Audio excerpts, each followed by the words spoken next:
కొన్ని రోజులు పరిశ్రమలు చూస్తే మనం కానీ మన రాష్ట్రంలో కానీ మన భారతదేశంలో కానీ ఎవరు కూడా చంద్రబాబు నాయుడు గారి పరిపాలనని విమర్శించడానికి హక్కు ఎవరికి లేదు. మొన్న జరిగిన ఎలక్షన్లో ఉదాహరణ ఎమ్మెల్యే ఎలక్షన్ ఎలాగైతే కష్టపడి మన లలిత గెలిపించి మనకు చంద్రబాబు ఎన్నుకున్నామో రేపు కూడా మీ అందరినీ అభ్యర్థిస్తారు. అందరూ మాట మీద ఉండండి. మళ్ళా తొగలు పెట్టాలి చాలా మంది ఉంటారు. ఆ తగులకు అవకాశం ఉంటారు. మళ్ళా స్థానికంగా సర్పంచులు, ఎంపీటీసీలు, జెడ్పీటీసీలు మన పార్టీ కలిసి చేసుకుంటే రేపు అన్ని పనులు కూడా ఎమ్మెల్యే నాయకత్వం అన్ని కూడా సక్రమంగా జరుగుతుంది. మీ అందరూ కూడా మంచి సమాచారం ఆర్గనైజ్ చేసిన కమిటీ వారికి మరియు మన అందరూ కూడా నాయకుడు ప్రసాద్కి మరియు మా ఎమ్మెల్యేకి ఈరోజు ఇంకో ముఖ్యమైన రవి మన రవిలో నేను మాట్లాడలేను. మా తమ్ముడు రవి బాగా మాట్లాడతారు. మంచి ప్రోగ్రామ్ చేశారు. తప్పుడు అపోజిషన్లో మంచి ప్రోగ్రామ్ చేశారు. చాలా పవిత్రమైన కులం. భారతదేశంలో ఉండే అన్ని కులాల్లో కన్నా కూడా దాసరి కులం చాలా పవిత్రమైన కులం.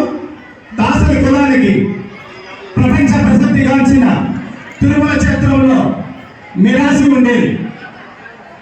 దాసరి కులస్తులు తిరుమల ప్రధాన వాకిలి ముందర గరుడగంబం పెట్టి నూనె వేసి వెలిగించి జాకెట్ వాయిస్తూ శంకు పుట్టే పెద్ద గొల్లవారికి కలుపు తీసేవారు. అంత పవిత్రమైన కులం మన దాసరి కులం. తిరుపతిలో దాసరి మఠం ఉంది. అనంతపురం జిల్లాలో మడకసిరిలో దాసరి మఠం ఉంది. తమిళనాడులో కంచిలో దాసరి మఠం ఉంది. తెలుగుదేశం పార్టీ కష్టపడే వాళ్ళకి గుర్తిస్తుందని ఎక్కడ ఏం జరిగిందో తెలియదు కానీ నాకు ఈ పదవి ఇచ్చిన తర్వాత నాకు ఫోన్ చేసి ఆశీస్సులు అందించిన ప్రజలందరి ద్వారా నేను తెలుసుకున్నాను.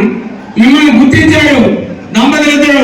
మీ ఇద్దరు ముఖ్యంగా నేను ఈరోజు ఇన్ని రోజులు రాజకీయాల్లో కూడా నా ప్రేమికుడు. ఏ రోజు మేము అన్నదమ్ములుగా పుట్టలేదేమో కానీ ఎప్పుడు కూడా అన్నదమ్ములాగే తిరిగి అన్నదమ్ములాగే బతికాం.